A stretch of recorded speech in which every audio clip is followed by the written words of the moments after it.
The artisan's legacy in the heart of 18th-century Bohemia, amidst mist-covered hills and dark forests, lay the small village of Litimer. The village thrived on its cobblestone streets, timbered houses, and the wares of its craftsmen, none more renowned than Master Jakub, the village carpenter. Jakub was no ordinary artisan. His hands held a gift that turned wood into treasures, earning him fame far beyond Litimer's borders. Yet, his most legendary creation was yet to come, the Chair of Destiny. Jakub was a solitary figure, a widower whose only companion was his daughter, Marjeta, a bright and inquisitive child. Together, they worked in a workshop that smelled of fresh pine and aged oak, tucked at the edge of the village near the whispering forest. The workshop held countless tools, each gleaming from years of careful use, and shelves stacked with wood of every grain and hue. Jakub had taught Marjeta everything he knew, but there were secrets he kept even from her. One chilly autumn morning, a stranger arrived in Litimer.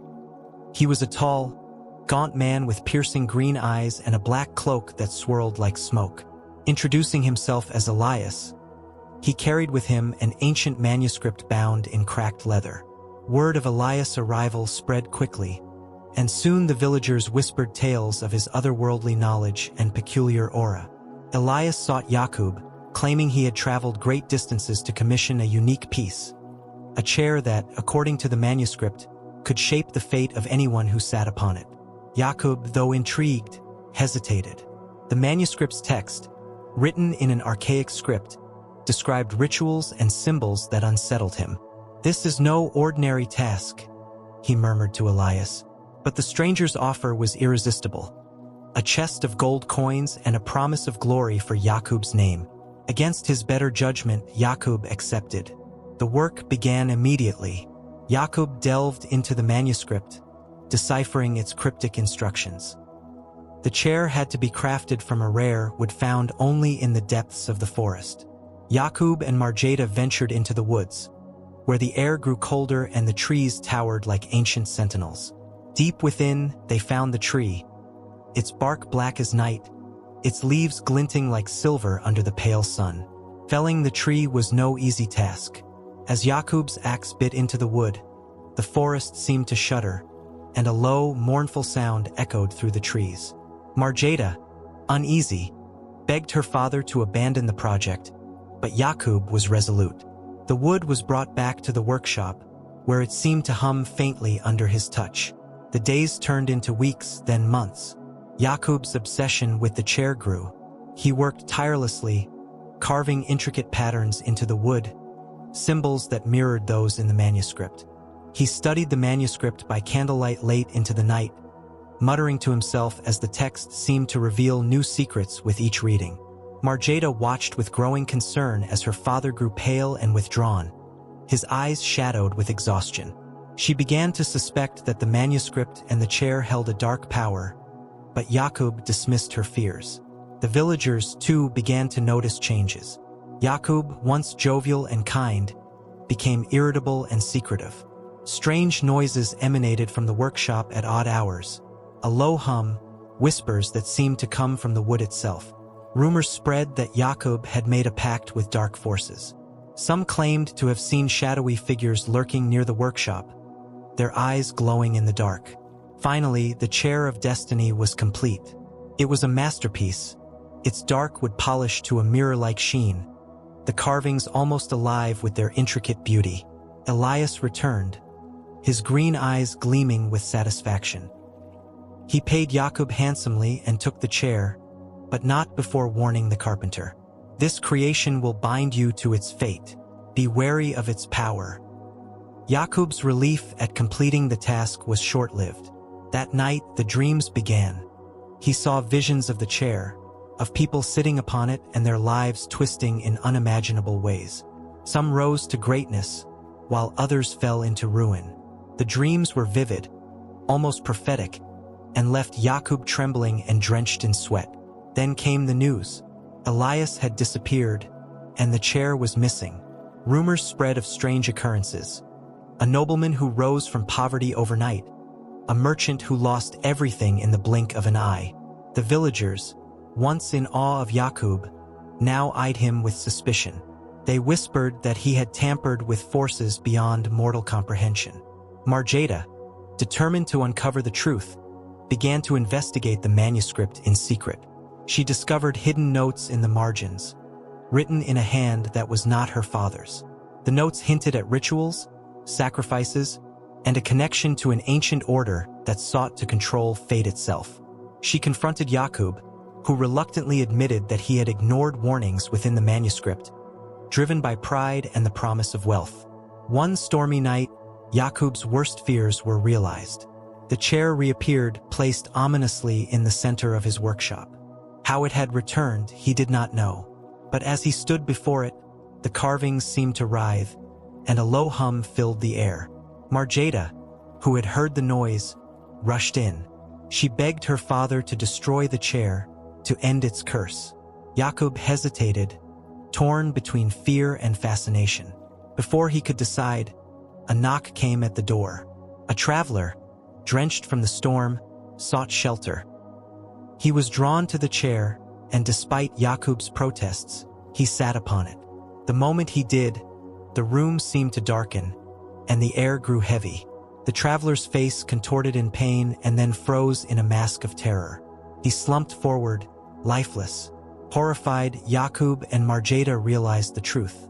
The chair was cursed, its power uncontrollable. Yet they knew that destroying it would not be simple. The manuscript hinted at a way to undo the curse, but it required a journey into the unknown.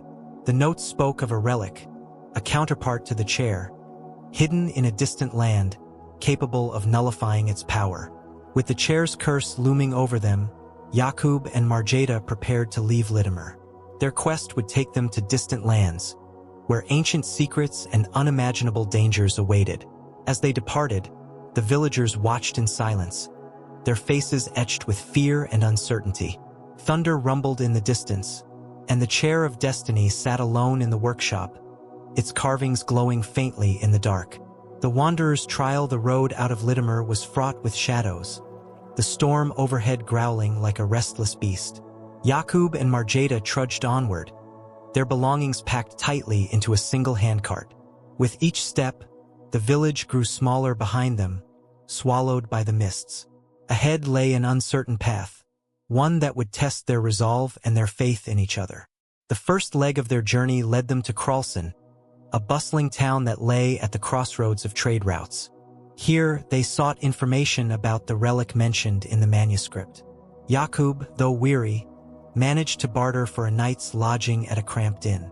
Marjeta spent the evening poring over the manuscript's cryptic notes, her young mind sharper than her father's beleaguered one. The notes referenced a cathedral of forgotten light, an ancient structure said to house the relic. It was located in the distant Carpathian Mountains, a range shrouded in mystery and fear. Local lore spoke of travelers who ventured into the mountains and never returned. But Jakub and Marjeta had no choice. Their path was set. As they prepared to leave Kralson, a hooded figure approached them in the marketplace. The man's voice was raspy, his demeanor furtive. "You're seeking the cathedral," he said, his gaze fixed on Marjeta. "Beware. The relic you seek is guarded by more than stone and shadow." He pressed a small, leather-bound journal into her hands before vanishing into the crowd. The journal proved invaluable. It contained a map of the Carpathians and detailed warnings about the dangers they might face. Among its pages were sketches of creatures, part human, part beast, and symbols eerily similar to those on the chair. Marjeta felt a chill as she traced the ink with her finger, the reality of their quest sinking in. Days turned into weeks as they journeyed deeper into the mountains. The terrain grew harsher, the air thinner. The nights were filled with strange sounds, howls that seemed too close, whispers that carried on the wind. Jakub's health began to falter. The strain of the journey and the guilt of his creation weighed heavily on him. Marjeta, though frightened, remained steadfast, her resolve a beacon for her ailing father. One night, as they camped beneath a canopy of twisted trees, they were ambushed. A group of cloaked figures emerged from the shadows, their faces obscured. "You seek the cathedral," their leader hissed, his voice devoid of warmth. Turn back, or face the wrath of those who protect its secrets. Jakub stepped forward, his hands raised in a gesture of peace. We mean no harm. We seek only to right a terrible wrong. But the figures were unmoved. A skirmish ensued, and though Jakub and Marjeta fought valiantly, they were outnumbered. Just as defeat seemed imminent, a blinding light erupted from Marjeta's satchel. The journal, its pages aglow, emitted a force that sent their attackers fleeing. Shaken but unharmed, they pressed on. The journal's light had revealed a hidden path, one that led to a narrow pass between jagged peaks. Beyond it lay the cathedral of forgotten light, its spires piercing the heavens like the fingers of a god. The air around it was thick with an otherworldly energy, and the ground seemed to hum beneath their feet. Inside the cathedral, they found the relic, a staff carved from the same black wood as the chair of destiny.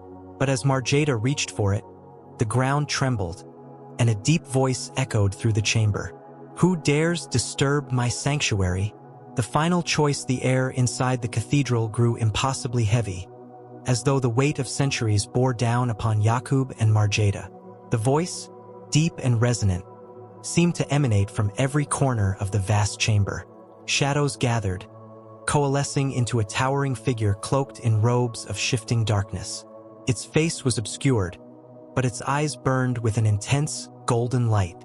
Who are you? Jakub's voice trembled, his hands gripping Marjeta's shoulder protectively. I am the keeper, the figure intoned. Guardian of the relic, protector of the balance.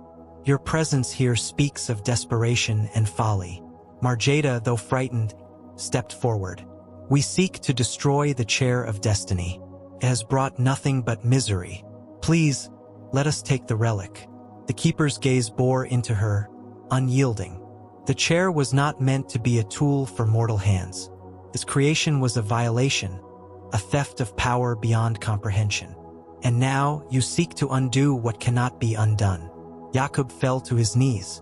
It was my pride, my arrogance. I see that now. Please, if there is a way to end this curse, I beg you to show us. The keeper extended a hand, and the staff floated toward him. The relic holds the power to sever the chair's ties to the mortal plane. But the cost is great. One of you must bind your soul to the staff, becoming its eternal guardian. The other must wield it to destroy the chair. This choice cannot be undone.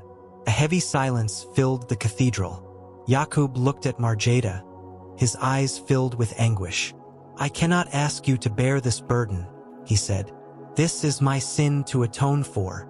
No, Marjeta said firmly, her voice steady despite the tears in her eyes. You've sacrificed so much for me already. I won't let you face this alone. The keeper watched them impassively. Decide quickly. The longer the chair exists, the more it feeds on the fabric of fate itself. Finally, Jakub placed his hands on Marjeta's shoulders.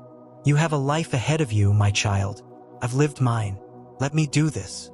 Marjeta sobbed but nodded, understanding the depth of her father's love.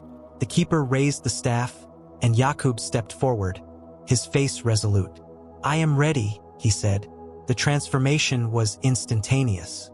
Jakub's body glowed with an intense light as his soul merged with the staff. The cathedral trembled, and the shadows receded. Marjeta took the staff, now pulsing with her father's essence, and felt his strength and warmth guiding her. With the relic in hand, Marjeta made the long journey back to Litimer. The chair of destiny awaited her, its dark power thrumming in the empty workshop. Summoning every ounce of courage, she raised the staff and struck the chair. A blinding light erupted, and the chair shattered, its fragments dissolving into nothingness. As the light faded, Marjeta heard her father's voice, gentle and reassuring. You have freed us, my child. Live well, and remember me. The curse was broken, but Marjeta's journey was far from over. With the staff in her possession, she vowed to protect the balance her father had restored. The chair of destiny was no more, but its legacy would never be forgotten.